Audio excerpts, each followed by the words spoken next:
మిత్రులారా నమస్తే. నేను శ్రీనివాస్, శ్రీ పొట్టి శ్రీరాములు, నెల్లూరు జిల్లా.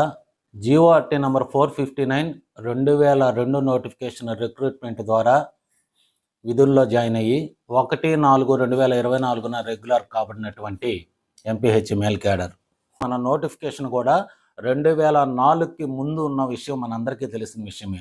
యూఎంఎస్ నెంబర్ 7 ఏం చెప్తుందంటే, కాంట్రాక్ట్ రెగ్యులర్ నోటిఫికేషన్, కాంట్రాక్ట్ నోటిఫికేషన్తో సంబంధం లేదు.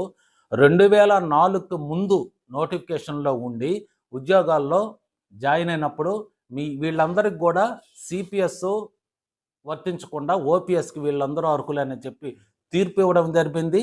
తీర్పు ఇవ్వడంతో పాటుగా గవర్నమెంట్ ఆర్డర్ కూడా మన ఆంధ్రప్రదేశ్ గవర్నమెంట్ 13/4/2026 ఇవ్వడం జరిగింది. ప్రతి జిల్లాలో ఉన్నటువంటి ఏపీ ఎన్జీఓస్ అసోసియేషను అధ్యక్ష కార్యదర్శులకి వాళ్ళకి తెలియజేసుకుని జిల్లా కార్యవర్గానికి ఒక మెమోరాండంని ప్రిపేర్ చేయడం జరిగింది. మిత్రులారా చూడండి, దీన్ని కొంచెం బాగా నీట్గా తీయండి సోదరులారా. ఈ యొక్క మెమోరాండంని మేము మీకు పెడతాము. మేము తయారు చేసిన విధానాన్ని ఇది ఒక మెమోరాండం తయారు చేసుకున్నాము. అదేవిధంగా దీనికి జీవో నెంబర్ 459 మన యొక్క నోటిఫికేషన్ జీవోని అడ్రస్ చేయడం జరిగింది. దీని తర్వాత జీవో నెంబర్ 114 మన రెగ్యులర్ అయినటువంటి జీవో నెంబర్ 114ని అడ్రస్ చేయడం జరిగింది.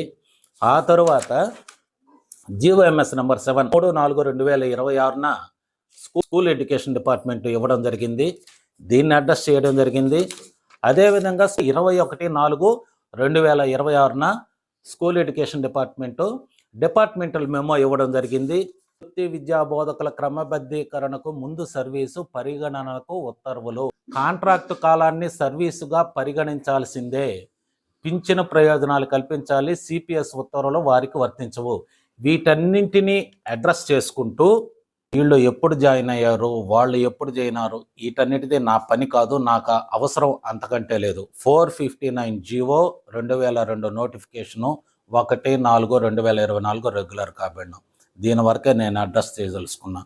ఈ క్యాడర్ వస్తుందా, ఆ క్యాడర్ వస్తుందా, అది కూడా నా పని కాదు, నాకు అవసరం లేదు. కర్మ చేయడం వరకే మన పని, కర్మ యొక్క ప్రతిఫలం మనకు అవసరం లేదు. మేము రేపు శనివారం సాయంత్రం 6:15 ఎన్జిఓ హోమ్కి శ్రీ పొట్టి శ్రీరాములు, నెల్లూరు జిల్లాలో ప్రతి ఒక్కరు కూడా హాజరు కావాలి. వెంటనే 1 వీక్లో సాగర్ సార్ దగ్గరికి మన యొక్క ప్రాబ్లంని అడ్రస్ చేయడం జరుగుతుంది. కాబట్టి ప్రతి జిల్లాలో కూడా మీరు ఈ కార్యక్రమాన్ని సద్వినియోగపరుచుకొని